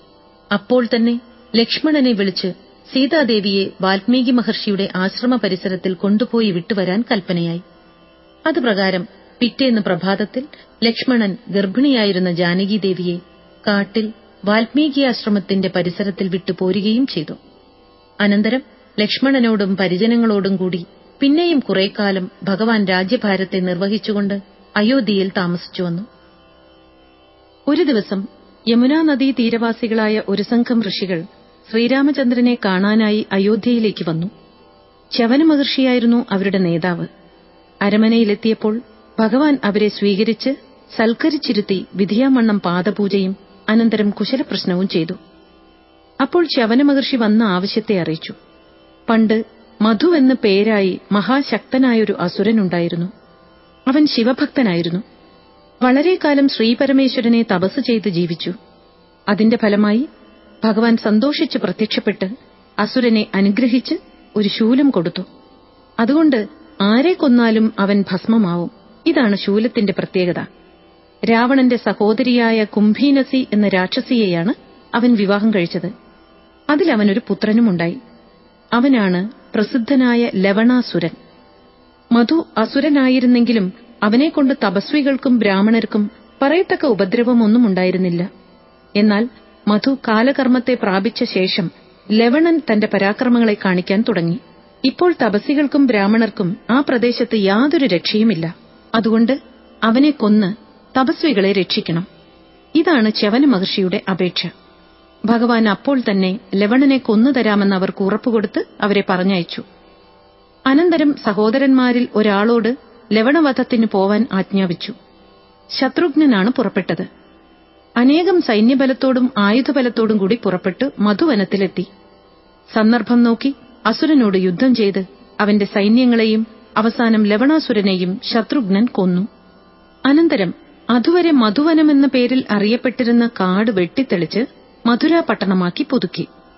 പല വർഗത്തിലും പെട്ട ജനങ്ങൾ ധാരാളം അവിടെ താമസമുറപ്പിക്കുകയും ചെയ്തു. അക്കാലത്താണ് വാൽമീകി മഹർഷിയുടെ ആശ്രമത്തിൽ താമസിച്ചു വന്ന ഗർഭിണിയായ സീതാദേവി 2 കുട്ടികളെ പ്രസവിച്ചത്. കുട്ടികൾ ക്രമേണ വളർന്നുവന്നു. മഹർഷി അവർക്ക് കുശൻ എന്നും ലവൻ എന്നും പേരിട്ടു. ഉപനയനവും വിദ്യാഭ്യാസവും എല്ലാം വാൽമീകി മഹർഷി തന്നെ വേണ്ടതുപോലെ ചെയ്തു. കുട്ടികൾ തുല്യസ്വരൂപന്മാരും അശ്വനീദേവന്മാരെപ്പോലെ തേജസ്വികളും സർവജ്ഞാന സമ്പന്നരുമായി. ആ സന്ദർഭത്തിലാണ് വാൽമീകി മഹർഷി രാമായണത്തെ എഴുതിയത്. അതിനെ കുശലവന്മാരെ പഠിപ്പിച്ച് ചൊല്ലി നടന്ന് തന്റെ കവിതയ്ക്ക് പ്രചാരം വരുത്താൻ ആജ്ഞാപിക്കുകയും ചെയ്തു. ശ്രുതിമാധുര്യത്തോടും താളമേളങ്ങളോടും കൂടി അവർ രാമായണ കഥയെ സദസ്സുകളിൽ പോയി ഗാനം ചെയ്യാൻ തുടങ്ങി. കേട്ടവരെല്ലാം ആശ്ചര്യപ്പെട്ടു. ഋഷികൾ ആ കുട്ടികളെയും അവരുടെ മധുരമായ ഗാനാലാപത്തെയും പുകഴ്ത്തി പറയാൻ തുടങ്ങി. അക്കാലത്ത് അയോധ്യ ചക്രവർത്തിയായ ശ്രീരാമചന്ദ്രൻ സ്വർണം കൊണ്ട് സീതാദേവിയുടെ പ്രതിമയുണ്ടാക്കി സീതയാണെന്ന് സങ്കൽപ്പിച്ച് അടുത്തിരുത്തി അശ്വമേധയാഗം ചെയ്യാൻ തുടങ്ങി. അതിനായി എല്ലാ ഋഷികളും ക്ഷണിക്കപ്പെട്ടു. വാൽമീകി മഹർഷിയും തന്റെ പാടുന്ന 2 കുട്ടികളോടും കൂടി യാഗത്തിനു പോയി. അയോധ്യയിൽ ഋഷികവാടത്തിൽ ശാന്തനായി താമസിച്ചു വരുന്ന വാൽമീകിയോട് ഒരു ദിവസം അദ്ദേഹം സമാധിയിൽ നിന്നുണർന്ന സമയത്ത് കുശൻ തനിക്ക് അധ്യാത്മജ്ഞാനത്തെ ഉപദേശിക്കണമെന്ന് അപേക്ഷിച്ചു. പറയാം, കേട്ടോളൂ. എന്നാൽ കേട്ടതിനെ കേട്ടപോലെ ധരിച്ച് ആചരിക്കുകയും വേണമെന്ന് പറഞ്ഞ് മഹർഷി കുശന് ജ്ഞാനോപദേശം ചെയ്യാൻ തുടങ്ങി. ചിതാത്മാവായ പരമേശ്വരന്റെ അംശവും അരൂപനുമായ ജീവന്റെ ഗൃഹമാണ് ഈ സ്ഥൂല ശരീരം. അഹങ്കാരം മുഖ്യമന്ത്രിയാണ്. അഹങ്കാരമാകുന്ന മന്ത്രിയോടുകൂടി ചേർന്ന് ജീവനാകുന്ന മഹാരാജാവ് ശരീരമാകുന്ന ഗൃഹത്തിലിരുന്ന് പല പല കർമ്മങ്ങളെയും അഭിമാനത്തോടുകൂടി ചെയ്യുന്നു.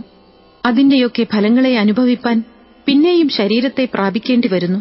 അങ്ങനെ നാനാകാല ദേശങ്ങളിൽ പല യോനികളിൽ ജനിച്ചും പല പല കർമ്മങ്ങളും ചെയ്തും പല അനുഭവങ്ങളും അനുഭവിച്ചും സുഖിച്ചും ദുഃഖിച്ചും കഴിഞ്ഞുകൂടിക്കൊണ്ടിരിക്കുന്നു. അതുതന്നെ ജീവന്റെ സംസാരഗതിയുടെ സ്വരൂപം. അഹങ്കാരമന്ത്രിയെ ഉപേക്ഷിച്ച് ശരീരാദികളിൽ അഭിമാനത്തെ വിട്ട് ചിതാത്മാവിനെ ശരണം പ്രാപിച്ചുപാസിക്കുമ്പോൾ സംസാരം അവസാനിച്ച് കൈവല്യപ്രാപ്തി ഉണ്ടാവുകയും ചെയ്യും. ഇതുതന്നെ ബന്ധത്തിന്റെയും മോക്ഷത്തിന്റെയും സാമാന്യരൂപം. ഇപ്രകാരം വാൽമീകി മഹർഷിയാൽ ഉപദേശിക്കപ്പെട്ട സീതാപുത്രന്മാർ അപ്പോൾ തന്നെ ഉത്ബുദ്ധരായി. ഉള്ളിൽ ജ്ഞാനനിഷ്ഠയോടും പുറമേ സംസാരഗതിക്കനുരൂപമായും അവർ ചേഷ്ടിക്കാൻ തുടങ്ങി. പിന്നീട് ആ രാജകുമാരന്മാർ അയോധ്യയിലെ തെരുവീഥികളിൽ കൂടി നടന്ന് രാമായണ കഥയെ പാടാൻ തുടങ്ങി. കേൾക്കുന്നവരൊക്കെ ആശ്ചര്യപ്പെട്ടു. അങ്ങനെയിരിക്കെ ഒരു ദിവസം വാൽമീകി മഹർഷി അവരെ വിളിച്ച് ശ്രീരാമചന്ദ്രന്റെ മുമ്പിൽ പോവാനും മഹാരാജാവ് കേൾക്കാൻ ഇഷ്ടപ്പെടുന്നെങ്കിൽ കുറച്ചു പാടാനും മഹാരാജാവ് എന്തെങ്കിലും സമ്മാനം തന്നാൽ അത് വാങ്ങാതെ പോരാനും പറഞ്ഞു. അവർ അതുപ്രകാരം ചെയ്തു. മഹാരാജാവിന് വളരെ സന്തോഷമായി. തന്റെ പൂർവ്വവൃത്താന്തത്തെ കുട്ടികൾ നല്ല കവിതാശൈലിയിൽ സ്വരമാധുര്യത്തോടെ ചൊല്ലുന്നത് കേട്ട് രാജാവ് ആശ്ചര്യപ്പെടുകയും സന്തോഷിക്കുകയും ചെയ്തു. പിന്നീട് ഋഷികളുടെയും ബ്രാഹ്മണരുടെയും പണ്ഡിതന്മാരുടെയും സദസ്സ് വിളിച്ചുകൂട്ടി യാഗശാലയിൽ വെച്ച് വീണ്ടും ആ കുട്ടികളെക്കൊണ്ട് രാമായണ കഥയെ പാടിച്ചു. കുട്ടികളുടെ സ്വരമാധുര്യത്തിലും ഗാനമാധുരിയിലും കവിയുടെ ചമൽക്കാരത്തിലുമെല്ലാം സദസ്യരും ആശ്ചര്യപ്പെട്ടു. കുട്ടികളെ സൂക്ഷിച്ചു നോക്കിയ സദസ്യർക്ക് അവരിൽ രാമചന്ദ്രന്റെ തുല്യഭാവം പ്രത്യക്ഷമായി കാണാൻ സാധിക്കുകയും ചെയ്തു. ഇവർ ജഡാവൽക്കലധാരികളല്ലായിരുന്നുവെങ്കിൽ രാമചന്ദ്രനോട് തുല്യസ്വരൂപികൾ തന്നെ എന്നവരന്യോന്യം അഭിപ്രായപ്പെടുകയും ചെയ്തു. സർവ്വജനങ്ങളെയും അത്യന്തം ആശ്ചര്യപ്പെടുത്തിയ ആ ഗാനസഭ പിരിയാറായപ്പോൾ ശ്രീരാമചന്ദ്രൻ ലക്ഷ്മണനെ വിളിച്ച് ആ കുട്ടികൾക്ക് 10,000 പണം സമ്മാനം കൊടുക്കാൻ പറഞ്ഞു. ഉടനെ തന്നെ ലക്ഷ്മണൻ പണം കൊണ്ടുവന്ന് കൊടുത്തെങ്കിലും കുട്ടികളത് സ്വീകരിച്ചില്ല. കാട്ടിൽ ഫലമൂലങ്ങളെ ആഹരിച്ച് തപസ്വികളായി കഴിയുന്ന തങ്ങൾക്ക് പണത്തിന്റെ ആവശ്യമില്ലെന്നും നാട്ടിലുള്ളവർക്കാണ് പണത്തിന്റെ ആവശ്യമെന്നും അതിനാൽ ഇവിടെ തന്നെ ഇരിക്കട്ടെ എന്നും പറഞ്ഞ് അവരാ ഉദാര സമ്മാനത്തെ വിനയപൂർവ്വം തിരസ്കരിച്ച് സഭ വിട്ടിറങ്ങിപ്പോന്നു. അതും കൂടി സംഭവിച്ചപ്പോൾ മഹാരാജാവിനും മറ്റ് സദസ്യർക്കും ആ കുട്ടികളെ കൂടുതൽ മതിപ്പും ആശ്ചര്യവുമായി. അതിന്റെ ഫലമായി അപ്പോൾ മുതൽ എല്ലാവരും ആ കുട്ടികളെപ്പറ്റി കൂടുതൽ അന്വേഷിക്കാൻ തുടങ്ങി. മഹാരാജാവ് ചാരന്മാർ മുഖേന നിഷ്കൃഷ്ടാന്വേഷണം നടത്തി. അധികം താമസിയാതെ അവർ സീതാപുത്രന്മാരാണെന്നും സീതാദേവി വാൽമീകി മഹർഷിയുടെ ആശ്രമത്തിലാണുള്ളതെന്നും വാൽമീകിയാണ് കുട്ടികൾക്ക് വേണ്ടുന്ന സംസ്കാരങ്ങളൊക്കെ ചെയ്തതെന്നും അറിവായി. ശത്രുഘ്നനോട് വാൽമീകി മഹർഷിയെ കൂട്ടിക്കൊണ്ടുവരാൻ മഹാരാജാവ് കൽപ്പിച്ചു. അതിനെ പുരസ്കരിച്ച് ശത്രുഘ്നൻ അനേകം പരിവാരങ്ങളോടുകൂടി പോയി വാൽമീകി മഹർഷിയെ കണ്ട് വന്നിച്ച് രാജകൽപ്പന അറിയിച്ചു. അത് കേട്ട് സന്തുഷ്ടനായ വാൽമീകി അപ്പോൾ തന്നെ അരമനയിലേക്കും യാത്രയായി. അശ്വമേധ യാഗശാലയിൽ വെച്ച് ഭഗവാനും വാൽമീകി മഹർഷിയും തമ്മിൽ കണ്ടു. പല വർത്തമാനങ്ങളും അന്യോന്യം പറഞ്ഞു. സീതാ പരിത്യാഗം മുതൽ അതുവരെയുള്ള സീതാവൃത്താന്തം മുഴുവൻ വാൽമീകി ശ്രീരാമചന്ദ്രനെ അറിയിച്ചു. ഭഗവാൻ വളരെ വ്യസനിച്ചു. അവസാനം ഒരിക്കൽ കൂടി സീതാദേവി ജനസമക്ഷം താൻ നിഷ്കളങ്കയാണെന്ന് ബോധ്യപ്പെടുത്തുന്ന പക്ഷം വീണ്ടും സ്വീകരിക്കാമെന്ന് ഭഗവാൻ പറഞ്ഞു. പിറ്റേ ദിവസം തന്നെ സീതാദേവിയെ കൂട്ടിക്കൊണ്ടുവന്ന് ജനസമക്ഷം സത്യം ചെയ്യിക്കാമെന്ന് പ്രതിജ്ഞ ചെയ്ത് വാൽമീകി അപ്പോൾ തന്നെ മടങ്ങിപ്പോവുകയും ചെയ്തു. മനുഷ്യന്മാരുടെയും ദേവന്മാരുടെയും ഇടയുമെന്ന് വേണ്ട, സർവ്വജീവികളുടെയും ഇടയിൽ ആശ്ചര്യകരവും ആശാജനകവുമായ ഈ വാർത്ത പരന്നു. ശ്രീരാമചന്ദ്രൻ വീണ്ടും സീതാദേവിയെ സ്വീകരിക്കാൻ പോകുന്നു എന്ന വർത്തമാനത്തെ സർവ്വജീവിവർഗവും വളരെ സന്തോഷത്തോടെ സ്വാഗതം ചെയ്തു. പിറ്റേ ദിവസം പ്രഭാതമായതോടെ എല്ലാ ജനങ്ങളും ദേവന്മാരും സീതാദേവിയെ കാണാനും ദേവിയുടെ സത്യവാചകത്തെ കേൾക്കാനും ഉത്സുകരായി യാഗശാലയുടെ ചുറ്റും വന്നു നിറഞ്ഞു. ക്രമേണ വാൽമീകി മഹർഷിയും സീതാദേവിയോടുകൂടി യാഗശാലയിൽ പ്രവേശിച്ചു. ശ്രീരാമചന്ദ്രനും മറ്റ് രാജാക്കന്മാരും മന്ത്രിമുഖ്യന്മാരും മഹർഷിമാരും ബ്രാഹ്മണരും സാമന്തന്മാരും എന്നു വേണ്ട വമ്പിച്ചൊരു ജനസഞ്ചയം തന്നെ ദേവിയുടെ സത്യവാചകത്തെ കേൾക്കാൻ ഉത്കണ്ഠാപൂർവം അവിടെ നിരന്നിരുന്നു. ആ നിറഞ്ഞ സഭയിൽ ആദ്യം വാൽമീകി മഹർഷി തന്നെ പല പ്രതിജ്ഞകളും ചെയ്തു. സീതാദേവി പരമനിഷ്കളങ്കയും പതിവ്രതയുമാണെന്ന് താൻ ശപഥം ചെയ്യുന്നു. അതിലൽപ്പം പോലും അസത്യമുണ്ടെങ്കിൽ താൻ ഇതുവരെ ചെയ്തുവന്ന തപസ്സിന്റെ ഫലം മുഴുവനും നശിക്കട്ടെ എന്നും മറ്റുമാണ് വാൽമീകിയുടെ പ്രതിജ്ഞാവാചകങ്ങൾ. അതെല്ലാം കഴിഞ്ഞ് അവസാനം ദേവി തന്നെ രംഗത്തിൽ പ്രവേശിച്ചു. വിലയേറിയ തന്റെ സ്ത്രീധർമ്മത്തിന് താൻ അല്പം പോലും ഭംഗം വരുത്തിയിട്ടില്ല. ഇത് പരമാർത്ഥമാണെങ്കിൽ തന്റെ അമ്മയായ ഭൂദേവി തനിക്ക് സ്ഥാനം തരട്ടെ എന്നതായിരുന്നു സീതാദേവിയുടെ സത്യവാചകം. അത് പറഞ്ഞു കഴിഞ്ഞതോടെ സർവ്വജനങ്ങളെയും ആശ്ചര്യപ്പെടുത്തുമാറ് ദേവിയുടെ മുമ്പിൽ ഭൂമി പിളർന്ന് രത്നസിംഹാസനത്തോടെ ഭൂമിദേവി പ്രത്യക്ഷപ്പെട്ടു. സീതാദേവിയെ എടുത്ത് സിംഹാസനത്തിലിരുത്തി പെട്ടെന്ന് അന്തർധാനവും ചെയ്തു. നോക്കിക്കണ്ടു നിന്നവരെല്ലാം ആശ്ചര്യസ്തബ്ധരായി. ശ്രീരാമചന്ദ്രൻ കഠിനമായി വ്യസനിച്ചു. എങ്കിലും വസിഷ്ഠാദികളുടെ ഉത്ബോധനം കൊണ്ട് ശാന്തനാവുകയും ചെയ്തു. അശ്വമേധയജ്ഞം കഴിഞ്ഞ് അവഭൃത സ്നാനവും കഴിഞ്ഞ് ഓരോരുത്തരും അവരവരുടെ സ്ഥാനങ്ങളിലേക്ക് മടങ്ങുകയും ചെയ്തു. ധർമ്മസംസ്ഥാപനത്തിനുവേണ്ടി മർത്തൃയോനിയിൽ അവതരിച്ച സാക്ഷാൽ ശ്രീനാരായണനാകുന്ന ഭഗവാൻ ശ്രീരാമചന്ദ്രൻ തന്റെ അവതാര പ്രയോജനം നിറവേറ്റിയെന്നും ഇനിയും ഭൂമിയിലിരിക്കേണ്ട ആവശ്യമില്ലെന്നും ബോധിച്ച് സ്വർഗാരോഹണത്തിനുള്ള ഒരുക്കങ്ങൾ ചെയ്യാൻ തുടങ്ങി. രാമമാതാവായ കൗസല്യാദേവിക്ക് അപ്പോൾ ബോധോദയമുണ്ടായി. തന്റെ പുത്രനായ രാമചന്ദ്രൻ മനുഷ്യനല്ല, സാക്ഷാൽ ഈശ്വരനാണ്. രാവണാദി അധർമ്മികളെ കൊന്ന് ലോകത്തിൽ ധർമ്മ സംസ്ഥാപനം ചെയ്യാൻ വേണ്ടി തന്റെ പുത്രത്വേന അവതരിച്ചതാണ്. ഇതുവരെ നടന്നതെല്ലാം ആ ഈശ്വരന്റെ ദിവ്യലീലകളാണ്. അവതാര പ്രയോജനം കഴിഞ്ഞ് ഇപ്പോൾ സ്വർഗാരോഹണത്തിന് ഒരുങ്ങിയിരിക്കുകയാണ് എന്നൊക്കെ ദേവിക്ക് അറിയാൻ കഴിഞ്ഞു. എന്നാൽ ഈ സന്ദർഭം വേണ്ടപോലെ പ്രയോജനപ്പെടുത്താമെന്ന് കരുതി പണ്ട് ദേവഹൂതിദേവി തന്റെ പുത്രനായ കപിലവാസുദേവനെ സമീപിച്ച പോലെ കൗസല്യാദേവി തന്റെ പുത്രനായ ഭഗവാൻ ശ്രീരാമചന്ദ്രനെ സമീപിച്ച് ഈശ്വരബുദ്ധിയോടെ പ്രദക്ഷിണം ചെയ്ത് നമസ്കരിച്ച് അജ്ഞയായ തന്നെ സംസാരത്തിൽ നിന്ന് ഉദ്ധരിക്കണമെന്നും അജ്ഞാനസ്വരൂപമായ സംസാരത്തിന്റെ ബാധ ഇനിമേലെങ്കിലും തനിക്കുണ്ടാവാതിരിക്കത്തക്ക നിലയിൽ സത്യമായ ജ്ഞാനം തനിക്കുപദേശിച്ച് തരണമെന്നും അപേക്ഷിച്ചു. അമ്മയുടെ ഏറ്റവും ആവശ്യപരമായ ചോദ്യത്തെ കേട്ട് സന്തുഷ്ടനായ ഭഗവാൻ ശ്രീരാമചന്ദ്രൻ കൗസല്യാദേവിക്ക് ജ്ഞാനം ഉപദേശിക്കാൻ തുടങ്ങി. കർമ്മയോഗം, ഭക്തിയോഗം, ജ്ഞാനയോഗം, ഇങ്ങനെ മൂന്നാണ് ഈശ്വരനെ അല്ലെങ്കിൽ ആത്മാവിനെ അറിയാനും പ്രാപിക്കാനുമുള്ള മാർഗങ്ങൾ. വേണ്ട പോലെ ഉപയോഗപ്പെടുത്തുന്ന പക്ഷം മൂന്നും ശ്രേഷ്ഠങ്ങളാണ്. എങ്കിലും അവയിൽ വെച്ച് ഏറ്റവും സുഗമമാണ് ഭക്തിയോഗമെന്ന് പറയപ്പെട്ടുവരുന്നു. സംസാര വസ്തുക്കളിലും സംസാരാനുഭവങ്ങളിലും തീവ്രമായ വൈരാഗ്യമുണ്ടായിരിക്കണം. എങ്കിലേ ഏത് യോഗവും പ്രയോജനപ്പെടാൻ പോകുന്നുള്ളൂ. മിഥ്യാത്വവും ദുഃഖാത്മകതയും ബോധിക്കണം. അവയെ ബോധിപ്പിക്കാറാവണമെങ്കിൽ തത്വവിചാരം ചെയ്യണം. കർമ്മങ്ങളിലും അനുഭവങ്ങളിലുമുള്ള കർത്തൃത്വവും ഭോക്തൃത്വവുമാണ് ജീവനെ ബന്ധിക്കുന്ന കയറുകൾ. അവ നിലനിൽക്കുന്നതാകട്ടെ ഇച്ഛ ഹേതുവായിട്ടുമാണ്. അതിനാൽ ആദ്യം തന്നെ സംസാരാനുഭവങ്ങളിൽ ഒന്നിലും അല്പം പോലും ഇച്ഛയില്ലാതാവണം. ഒന്നിലും ഇച്ഛയില്ലാതായി തീരുമ്പോൾ തികച്ചും അകർത്താവും അഭോക്താവുമാവാൻ സാധിക്കും. അങ്ങനെ പരമനിഷ്കാമനായി ചെയ്യപ്പെടുന്ന എല്ലാ കർമ്മങ്ങളും പൂർണ്ണമായി ഈശ്വരാർപ്പണം ചെയ്യുകയും ഈശ്വരനെ മാത്രം കാക്ഷിക്കുകയും ചെയ്തുകൊണ്ടുള്ള ജീവിതമാണ് കർമ്മയോഗം. പ്രസ്തുത കർമ്മയോഗത്തെ വേണ്ട പോലെ ആചരിക്കുന്ന പക്ഷം കാലം കൊണ്ട് ജീവന്റെ എല്ലാ കർമ്മവാസനകളും ക്ഷയിച്ച് കർത്തൃത്വബന്ധത്തിൽ നിന്ന് വിടുതി കിട്ടും. കർത്തൃത്വത്തിൽ നിന്നും ഭോക്തൃത്വത്തിൽ നിന്നും വിടുതി കിട്ടുമ്പോൾ മാത്രമേ തന്നെ അറിയാറാവൂ. തന്നെ അറിയുമ്പോൾ മാത്രമേ തന്റെ ലക്ഷ്യത്തെയും അറിയാൻ സാധിക്കൂ. സംസാരത്തെ മുഴുവൻ പരമദുഃഖസ്വരൂപമായി കണ്ട് എല്ലാറ്റിനെയും വെറുത്ത് സച്ചിദാനന്ദ സ്വരൂപനായ ഈശ്വരനെ സർവാത്മനാ ശരണം പ്രാപിച്ച് ഈശ്വരനിൽ നിരതിശയമായ പ്രേമത്തെ വളർത്തലാണ് ഭക്തി.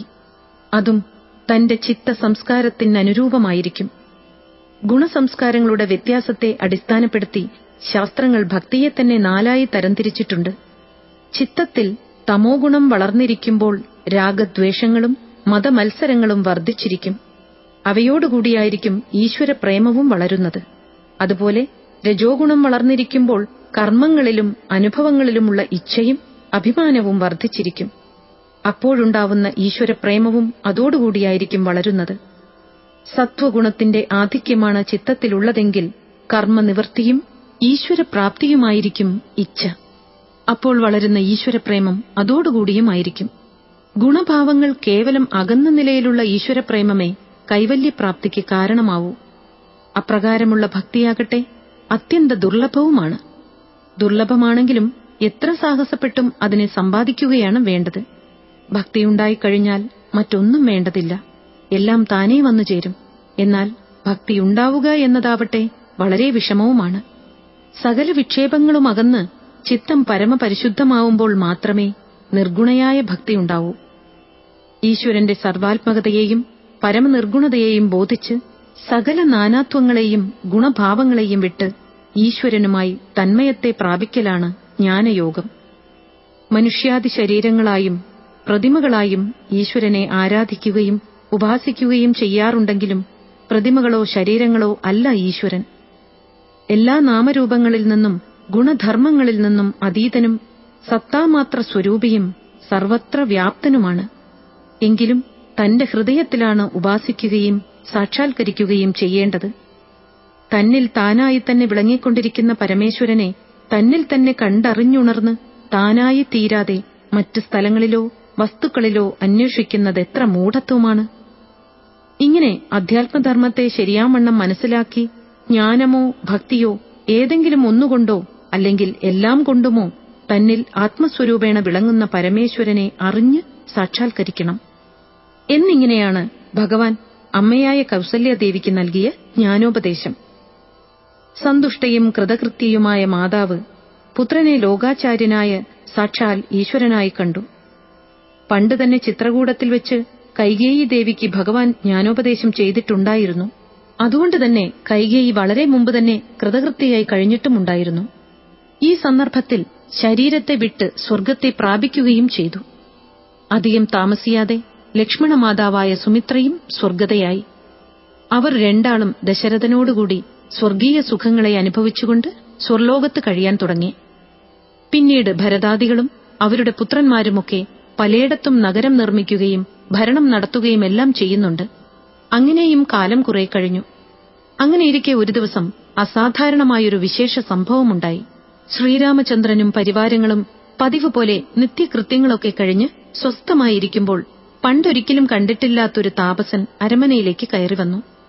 ലക്ഷ്മണനാണ് അദ്ദേഹത്തെ ആദ്യം കണ്ടതും കുശലപ്രശ്നം ചെയ്തതും. ആവശ്യമെന്താണെന്ന് അന്വേഷിച്ചപ്പോൾ മഹാരാജാവിനെ കാണാൻ വന്നതാണെന്ന് വ്യക്തമാക്കി. ലക്ഷ്മണൻ വേഗത്തിൽ ഭഗവാനെ വിവരമറിയിച്ചു. ഭഗവാന്റെ ആജ്ഞപ്രകാരം അദ്ദേഹത്തെ ലക്ഷ്മണൻ അകത്ത് മഹാരാജാവിനടുക്കലേക്ക് ആനയിച്ചു.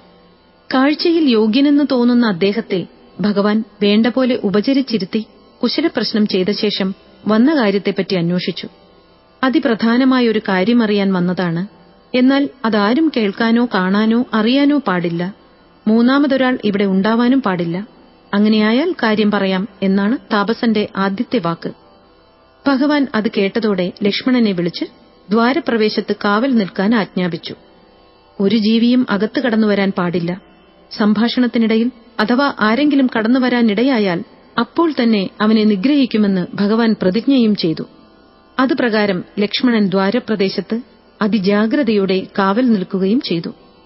അനന്തരം ഭഗവാനും ആ താപസശ്രേഷ്ഠനും കൂടി സംഭാഷണം ആരംഭിച്ചു. അദ്ദേഹം ആരാണെന്നാണ് ഭഗവാൻ ആദ്യം അറിയുവാനുള്ള ഇച്ഛയുണ്ടായത്. അതിനെപ്പറ്റി തന്നെ ആദ്യം ചോദ്യം ആരംഭിച്ചു. സർവത്തെയും സംഹരിക്കുന്ന കാലശക്തിയാണ് താനെന്നും ബ്രഹ്മദേവന്റെ നിർദ്ദേശപ്രകാരം സ്വരൂപത്തെ പ്രാപിച്ച് ഇവിടെ ബ്രഹ്മസന്ദേശത്തെ അറിയിക്കാൻ വന്നതാണെന്നും താപസൻ വ്യക്തമാക്കി. ഭൂമിയിൽ ദുഷ്ടനിഗ്രഹവും ശിഷ്ടപരിപാലനവുമാകുന്ന ധർമ്മ സംസ്ഥാപനത്തിനു വേണ്ടി അവതരിച്ച സാക്ഷാൽ നാരായണനാണല്ലോ അവിടുന്ന്. അവതാരപ്രയോജനം മിക്കവാറും അവസാനിച്ചു കഴിഞ്ഞു. കാലവും വളരെയായി. അതിനാൽ ഇനി താമസിയാതെ ഭൂലോകത്തെ വിട്ട് സ്വർലോകത്തേക്ക് എഴുന്നള്ളണം. ഇതാണ് ബ്രഹ്മദേവന്റെ സന്ദേശത്തിന്റെ ചുരുക്കം. ഈ വിഷയത്തെ താപസവേഷധാരിയായ കാലൻ വളരെ വിസ്തരിച്ച് പറഞ്ഞുകൊണ്ടിരിക്കുന്നതിൻ മധ്യേ ദുർവാസസു മഹർഷിയും കയറി വന്നു. ലക്ഷ്മണൻ അനുനയ വാക്കുകളെക്കൊണ്ട് അദ്ദേഹത്തെ അകത്തുവിടാതെ നിർത്താൻ വളരെ ശ്രമിച്ചു നോക്കി. പക്ഷേ ഫലിച്ചില്ല. ഇനിയും തന്നെ താമസിപ്പിക്കുന്ന പക്ഷം വംശത്തെ മുഴുവൻ ശപിച്ച് ഭസ്മമാക്കുമെന്നായി ദുർവാസസ്. ലക്ഷ്മണന് ഭയമായി. എന്ത് ചെയ്യേണ്ടു എന്നറിയാതെ വിഷമിച്ചു. അവസാനം ശാപം കൊണ്ട് അനേകമാളുകൾ നശിക്കുന്നതിനേക്കാൾ താൻ ഒരാൾ നശിക്കുന്നതാണ് നല്ലതെന്ന് തോന്നി. അതിനാൽ ലക്ഷ്മണൻ ഭഗവാനോട് വിവരമറിയിക്കാൻ വേണ്ടി സംഭാഷണമധ്യേ അകത്തേക്ക് കടന്നു ചെന്നു. ലക്ഷ്മണനെ കണ്ടതോടെ താപസൻ സംഭാഷണം നിർത്തി ഭഗവാനോട് യാത്ര പറഞ്ഞ് പിരിഞ്ഞു പോവുകയും ചെയ്തു. ഭഗവാൻ എല്ലാ പ്രകാരത്തിലും സ്വർഗാരോഹണത്തിന് തയ്യാറാവുകയും ചെയ്തു. പിന്നീട് ദുർവാസസു മഹർഷിയെ കണ്ട് അദ്ദേഹത്തിന്റെ ആവശ്യത്തെയും നിറവേറ്റി പറഞ്ഞയച്ചു. അനന്തരം ഭഗവാൻ വളരെ കുണ്ഠിതപ്പെട്ടു. തന്റെ പ്രതിജ്ഞ നിറവേറണമെങ്കിൽ ലക്ഷ്മണനെ കൊല്ലണം. ഇതാണ് കുണ്ഠിതത്തിന് കാരണം. അനന്തരം വസിഷ്ഠാദി പുരോഹിതന്മാരെയും സുമന്ത്രാദി മന്ത്രിമുഖ്യന്മാരെയുമൊക്കെ വിളിച്ചുവരുത്തി സഭയിൽ വെച്ച് ഭഗവാൻ കാര്യമെല്ലാം പറഞ്ഞു. ലക്ഷ്മണനെ ഉപേക്ഷിച്ചാലും പ്രതിജ്ഞയെ ഉപേക്ഷിക്കാൻ പാടില്ലെന്നാണ് അവരുടെ അഭിപ്രായം. ലക്ഷ്മണനും അതിനെ തന്നെ ബലമായി വാദിച്ചു. അവസാനം കൊല്ലുന്നതും ഉപേക്ഷിക്കുന്നതും തുല്യമാണെന്ന നിലയിൽ ലക്ഷ്മണനെ ഉപേക്ഷിക്കാൻ തീർച്ചപ്പെടുത്തി. അതുപ്രകാരം ലക്ഷ്മണനോട് ഇഷ്ടം പോലെ എവിടെയെങ്കിലും പൊയ്ക്കൊള്ളുവാൻ കൽപ്പിച്ചു ഭഗവാൻ. ലക്ഷ്മണൻ പോയ ശേഷം അസഹ്യമായ പശ്ചാത്താപം കൊണ്ടും വ്യസനം കൊണ്ടും ആർത്തനായി ഭഗവാൻ. ഭരതനെ പട്ടാഭിഷേകം കഴിച്ച് രാജാവാക്കി താനും ലക്ഷ്മണനെ അനുഗമിക്കുകയാണെന്ന് പറഞ്ഞു പുറപ്പെട്ടു ഭഗവാൻ. അപ്പോൾ സർവ്വജനങ്ങളും വല്ലാതെ വ്യസനിച്ചു പരവശരായി നിലത്ത് വീണുരുണ്ട് നിലവിളിക്കാൻ തുടങ്ങി. വസിഷ്ഠ മഹർഷി ആ ദയനീയ രംഗത്തെ കണ്ട് മനസ്സലിഞ്ഞ് ഭഗവാനോട് അവരെയെല്ലാം സമാധാനിപ്പിക്കാൻ പറഞ്ഞു. അനന്തരം എല്ലാവരും ഭഗവാനോടൊരുമിച്ച് എവിടേക്കും പോവാൻ തയ്യാറാണെന്നറിയിച്ചപ്പോൾ സർവ്വജനങ്ങളോടും കൂടി പ്രഭാതത്തിൽ സരയൂ നദിയിലിറങ്ങി മനുഷ്യശരീരത്തെ വിട്ട് സാക്ഷാൽ വൈകുണ്ഠമൂർത്തിയായി എല്ലാവർക്കും ദർശനം കൊടുത്ത് അന്തർധാനം ചെയ്തു. ഭഗവാനെ അനുഗമിച്ച മറ്റുള്ളവരും ശരീരം വിട്ട് ഭഗവാനോടുകൂടി ഐക്യത്തെ പ്രാപിച്ചു. ഇപ്രകാരമാണ് ഭഗവാൻ ശ്രീപരമേശ്വരൻ ശ്രീ പാർവതീദേവിയോട് ഉത്തര രാമായണ കഥയെ പറഞ്ഞവസാനിപ്പിച്ചത്. ഓം പൂർണ്ണമദ പൂർണ്ണമിദം പൂർണ്ണാത് പൂർണ്ണമുദച്യത്തെ പൂർണ്ണസ്യ പൂർണ്ണമാദായ പൂർണ്ണമേവാവശിഷ്യത്തെ. ഓം ശാന്തി ശാന്തി ശാന്തി.